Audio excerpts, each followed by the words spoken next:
Hey, welcome to the first Worship Drums video.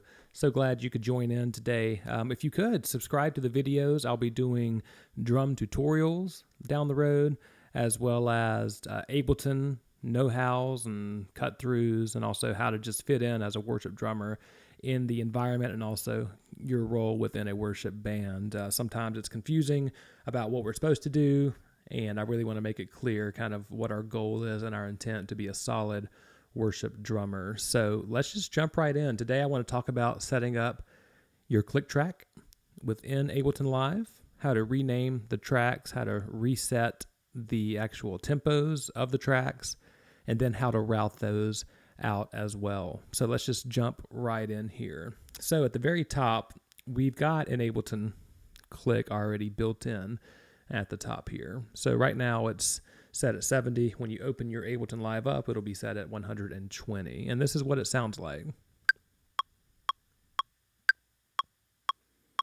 All right, so a basic click. The problem you're going to run into is this click is a master click. Okay, so anything that you create down in here, it's going to be at 120 beats per minute, and not every song, as we know, is 120 beats per minute. So you need to set up individual click tracks for each song of your set. So how do you do that? So I've got a way here. You might have a different way, and if you do, that's totally fine. There's 1,000 ways to do any one task. This is just one that I found I can change quickly and employ easily. So what I'll do is I'll go down here to my categories and click on instruments. I'll find inputs, and then I'm going to just double click on percussion 1 there. And when I click on it, it makes a cowbell noise, which I'm not complaining about. So here you go. All right, those are pretty hot. I'm going to back those off just a hair here. Okay, so I played those with the keyboard. You can use your ASDF row, and you'll be fine. All right, so as they stand, it's just a percussion sound set. There's nothing really to it. So let's just play it. Now that I've got the sound I'm going to use for my click track, let's just sit here. Okay, yep, nothing's there. That's because there's no sounds. We have a sound set, but we haven't assigned any sounds to the track yet. So first thing I do is click on percussion 1, and I type in click. Okay, that way you know where your clicks are at all times. The second thing I do is I come down to the very first open track here, and I double click. That creates me this play button track here, and it also brings the sounds down here. All right, so we've got that there. If you click play again,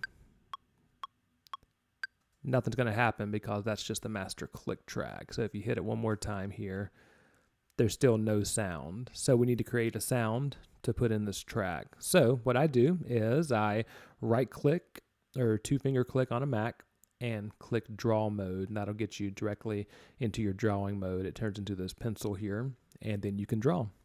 So I like to use the woodblock high as my main click, and I put that on the 1, the 2, the 3, and the 4. All right, so now I've got my click track. I like this particular one. It's got a little more reverb. It tends to cut pretty well through any mix, so I like to keep this one on standby just because it's easier for me to follow along with. And again, this is the master tempo up here, so I can't really use this anyway unless I want to go in and input the numbers after every song, and it's just not feasible. So we've got this click down here, and we're good to go. So let's just click on this track and click Command-R on a Mac, and we're going to rename it. We'll call it Amazing Grace. All right, awesome. So we're good to go. Amazing Grace, that track is set up, ready to go. So let's say the second song is going to be right beneath it here. And let's say it's Fountains by Tomlin. All right, so what I did there, I just Command-C on a Mac to copy this one, and I moved it down to the next row, and Command-R to rename it to the next song.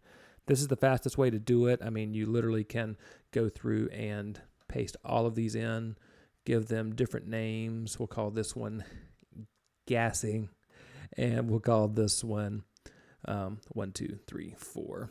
Those are two of the best worship songs I've ever heard. Gassy and 1, 2, 3, 4. Hit me up if you want the link. I'll send them to you. So we've got these songs now, and they've all got click tracks. But let's just say that Fountains, as it stands, is 74 beats per minute. All right, it's a lot slower than this one, which is 120 beats a minute. So let's put that in there as well. All right, so over here, to kind of go back just a second, to change these tempos, you just two-finger click on a Mac and scroll down to Edit Launch Tempo, and then you input your number, press Enter, and then there you go. That's your click track. So this next song, Fountains, let's just say it's a lot slower, even though in reality that's reversed, but here's the tempo for Fountains. All right, very slow.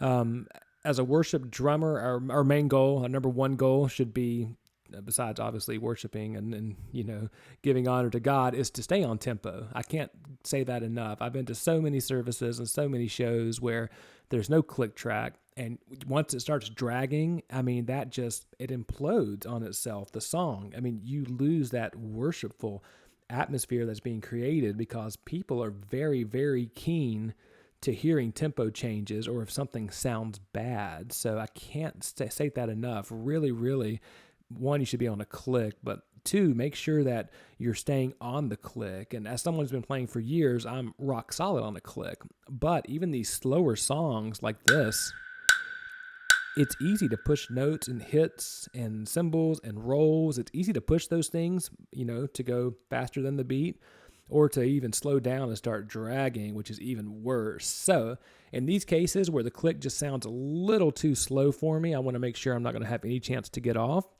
I'll just throw a Kabasa short right in here, in between each one of these hits. So it is on the and now, 1 and 2 and. So you'll take a listen. 1 and 2 and 3 and 4 and. Right, so that is a lot better than a simple quarter note beat. I like to have the in-betweens as well to help me out. Okay, so we've got the Ableton session set up and saved. We've got the click tracks created and named. We've got the tempos over here created, and they're good to go as well. All right, so there's our worship set right there. Okay, so what do we do now? Well, we have to output these to the correct place. So what I'm going to use here is an example of using an interface, which should have at the very minimum 2 outputs, a left and a right. For my 18i20, I have multiple outputs, so I can send a click down channel 1, drum loops down channel 2, a pad down 3, strings down 4, etc. So if you can get a box like an 18i20 or the Pro 40, which is the Firewire brother, those are phenomenal because you then give your front of house engineer 8 different tracks to work with, and he can mix them how he pleases. Now, again, you'll run into issues like not enough channels, not enough cables, boxes, etc. But if you have the capability, I say go for it. So in this case, I'm going to send out my click. So under Audio 2, which is going to be found under your I/O circle here. So instead of sending out the click to the master, I'm going to send this out EXT and channel 1. All right, so what this physically looks like, on the back of my 18i20, I've got output 1 connected via a quarter-inch cable, or maybe it's XLR. I think it's quarter-inch. Yeah, it's quarter-inch. So we're going out quarter-inch to a stereo direct box. So we go out channel 1 output to the left input of the direct box. On the other side of that, we go from the left output of the direct box to the stage, to the snake, and then that gets sent to the front of house. So again, output channel 1 to the left input of the direct box. The left output of the direct box goes to the stage box or to the mixer. From there, it goes to the front of house. And what's important on this, you don't want the crowd to hear your click track. That's happened before. It's not the most fun thing. People are like, what is that shrieking noise? So what you want to do is make sure the front of house engineer has that click track muted in the house speakers. Again, muted in the house. They don't need to hear that. And what will happen from there is he'll actually send that back downline to the in-ear monitoring system. So obviously, if you use an inner system, this is going to work great. If you use wedges, not so much, because the wedges will let everyone hear the click track. So in that case, you'll need a mixer to submix that in. Okay, so we got that there. So let's say we create another track over here, and I'm just going to put one of my favorite pads in here. It's called Snow Pad. So I'm just going to click and drag this over here. And this is what Snow Pad sounds like. Yeah,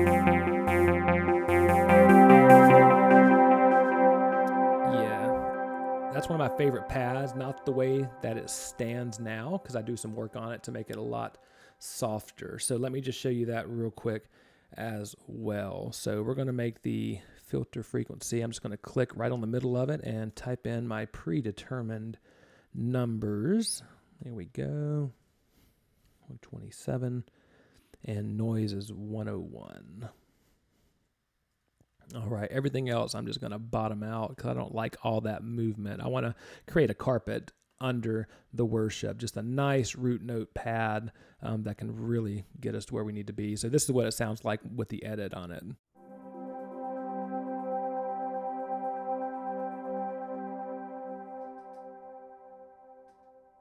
A lot of times if Amazing Grace is in, let's say C, I'll just double click here, get into draw mode, hit my C button here, hop out of draw mode, and then I'll just kind of drag this a few bars. And now obviously you can make this through the entire song. Sometimes it'll have a little bit of a cycling sound on it, where you can hear the note starting over every time. So sometimes I'll just drag this out and then it sounds like this.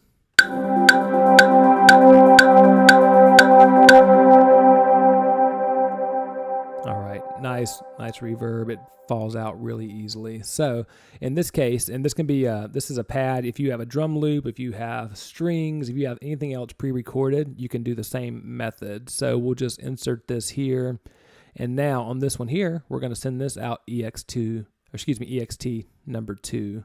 And so physically that looks like going out of output 2 on the back of my 18i20 into the right side of the direct box, output from the right side of the direct box into the stage, and that gets sent to the house unmuted so the audience can hear it. All right, that's it. Thank you guys for tuning in. I really appreciate it. Please subscribe. I'll be putting up more videos, and please share this with your worship leaders, with other worship drummers, and anybody who needs help. I have my contact info listed here as well. Please shoot me an email or check out the website and submit a question there. I will answer everyone that I get. I really am here to exist and to serve you guys. So thank you again, and we'll see you on the next video.